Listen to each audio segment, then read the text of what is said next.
Assalamualaikum warahmatullahi wabarakatuh.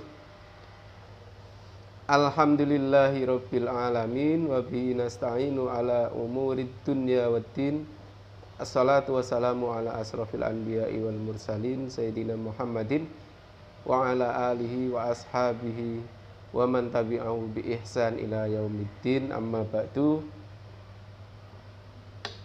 Jamaah Majelis Ta'lim Rahmatan lil Alamin dan pemirsa At-Tafkir Channel yang dirahmati oleh Allah Subhanahu wa taala. Alhamdulillah, pada kesempatan kali ini kita dapat mengkaji bersama, dapat bertemu, bertatap muka bersama meskipun lewat audio. Kita akan mengkaji Sirah Nabawiyah, yakni perjalanan dakwah Rasulullah Sallallahu Alaihi Wasallam. Para jamaah Majelis Taklim dan pemirsa At-Tafkir Channel yang dirahmati oleh Allah Subhanahu Wa Taala, kenapa kita penting untuk mengkaji perjalanan dakwah Rasulullah Sallallahu Alaihi Wasallam? Karena kita akan memahami, dari pengkajian ini kita akan memahami perjalanan kehidupan Nabi secara alami, dan juga kita dapat mengambil ibrah, pelajaran dari sejarah perjuangan beliau. Kemudian kita akan mengetahui bahwasanya Nabiullah Rasulullah Muhammad SAW sesungguhnya itu benar-benar dipersiapkan oleh Allah Subhanahu wa taala untuk mengemban risalah Allah sebagai nabi dan rasul yang terakhir bagi umat manusia. Karena setelah kenabian beliau tidak ada nabi lagi yang mengemban risalah Allah, yang mengemban wahyu Allah. Karena setelah nabi, periode kenabian habis, maka kemudian diganti dengan periode kekhilafahan. Maka disinilah pentingnya kita mengkaji Sirah Nabawiyah, agar kita mengerti ternyata Rasulullah itu memang benar-benar dipersiapkan oleh Allah, bahkan sejak sebelum beliau lahir. Ternyata beliau memang dipersiapkan oleh Allah Subhanahu wa taala. Baik, mari kita mulai mengkaji Sirah Nabawiyah. Sebelum Rasulullah Shallallahu Alaihi Wasallam diutus oleh Allah sebagai nabi yang terakhir, keadaan dunia pada saat itu dipenuhi dengan kerusakan, kedzaliman, bahkan dunia dilingkupi dan tenggelam dalam berbagai kesesatan pemikiran yang kemudian melahirkan kesesatan perbuatan.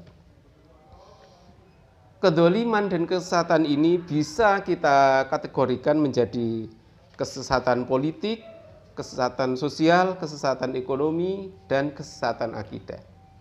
Oleh karena itu kita akan kupas satu persatu agar kita semua bisa memahami mengapa perlunya Nabi Muhammad diutus oleh Allah Subhanahu wa taala.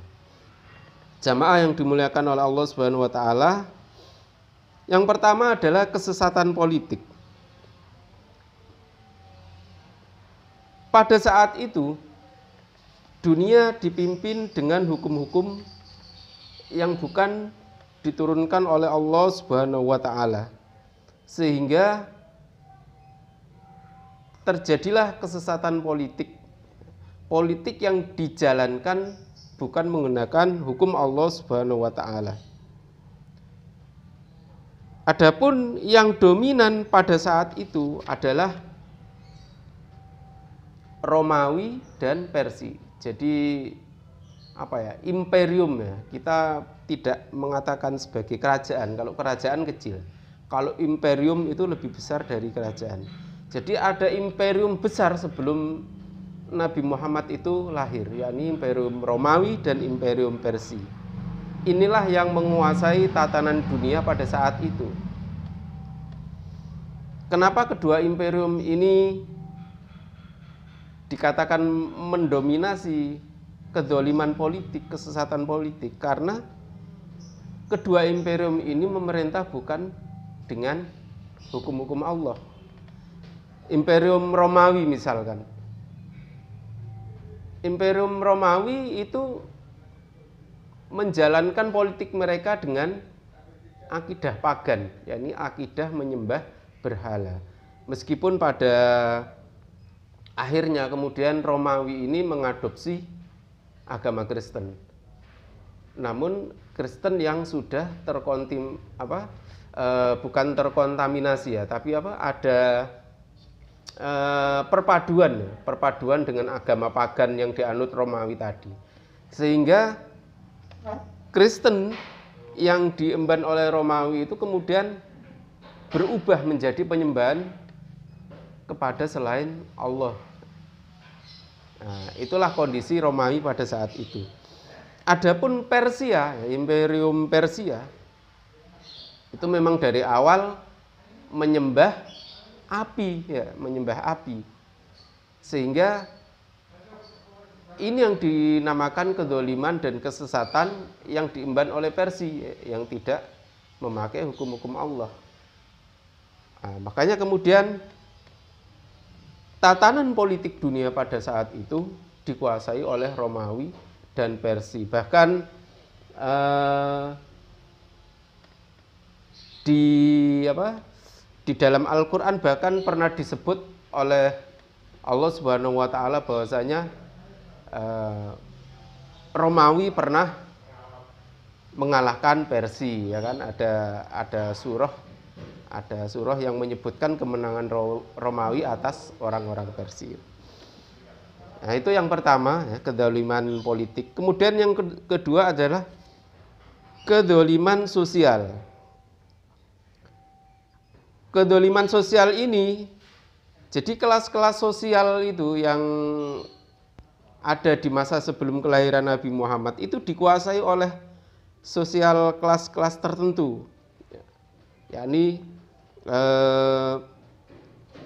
biasanya dikuasai oleh orang-orang yang memiliki kekuasaan, entah itu di pemerintahan atau di majelis rakyat gitu ya.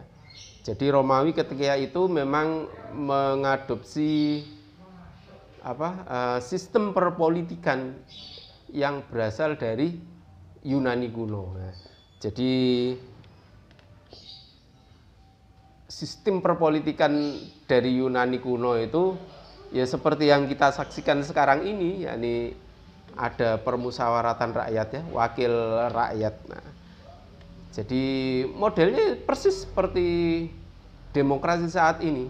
Jadi suara rakyat itu adalah suara Tuhan, sehingga dari suara rakyat inilah kemudian lahir berbagai macam aturan. Nah, ini yang kemudian dikatakan sebagai kesesatan politik. Nah, kemudian kesesatan sosialnya adalah kehidupan sosial itu dikuasai oleh orang-orang ini. Jadi entah perdagangan dan lain sebagainya dikuasai oleh orang-orang ini. Persis seperti kehidupan sekarang.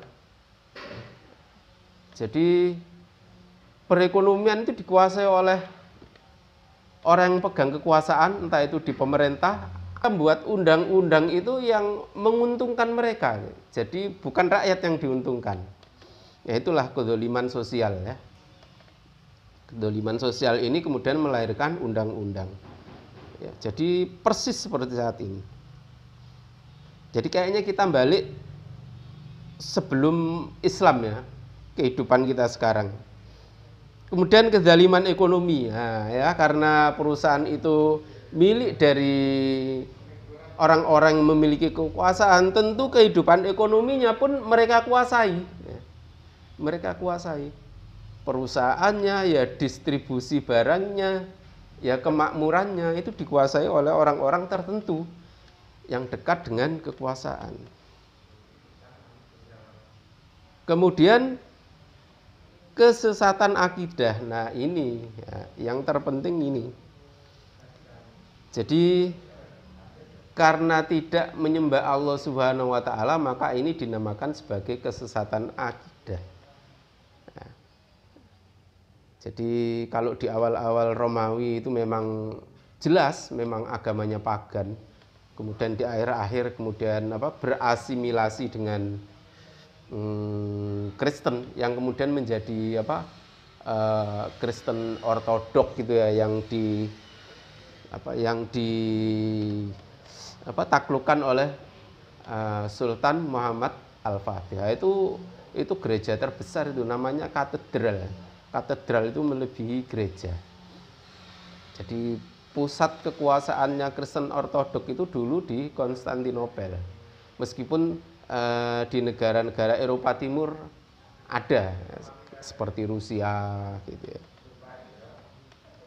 Nah, kesesatan akidah. Kenapa dikatakan sesat ya? Karena mereka tidak menyembah Allah Subhanahu wa taala. Nah, jadi dari sini kemudian kita bisa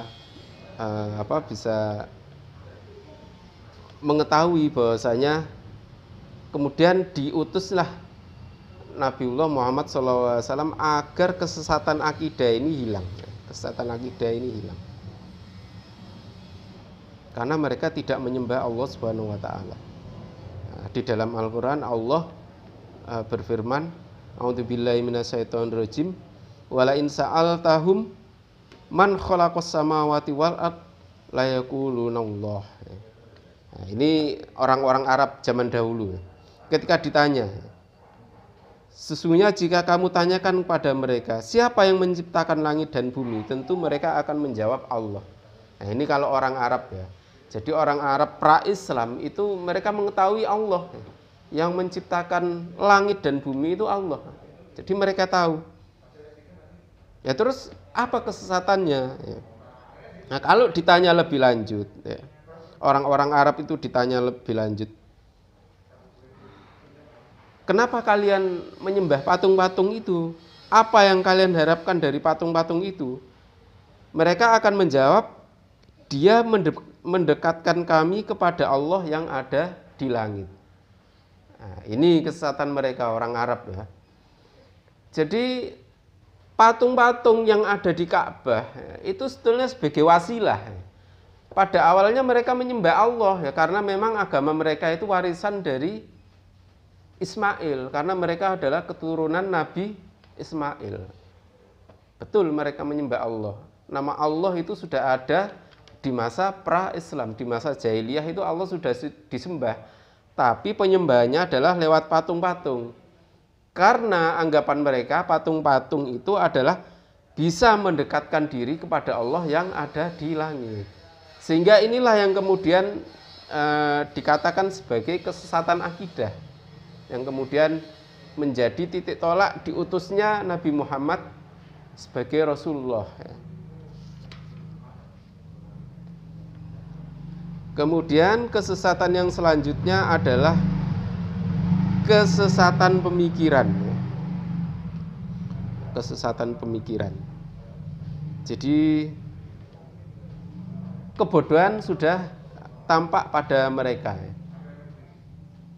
Kebodohan dalam hal pemikiran, misalkan wanita tidak menguntungkan mereka, sehingga ketika memiliki anak perempuan itu tidak membuat mereka terhormat di kalangan sesama orang-orang Arab, sesama kabilah-kabilah Arab, sehingga mereka merasa malu ketika memiliki anak perempuan, sehingga banyak terjadi kesesatan pemikiran.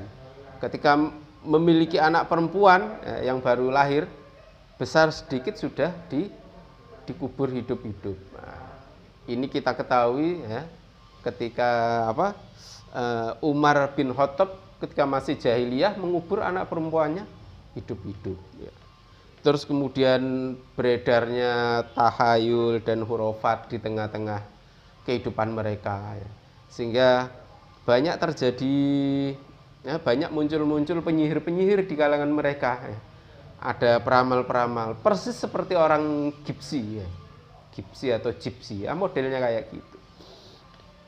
Jamaah Majelis Ta'lim Rahmatan lil Alamin dan pemirsa At-Tafkir Channel, Mungkin sampai di sini dulu nggih. Jadi kajian ini bisa kita teruskan di lain waktu karena waktunya sudah batas untuk diakhiri. Akhiran aku lakum assalamualaikum warahmatullahi wabarakatuh.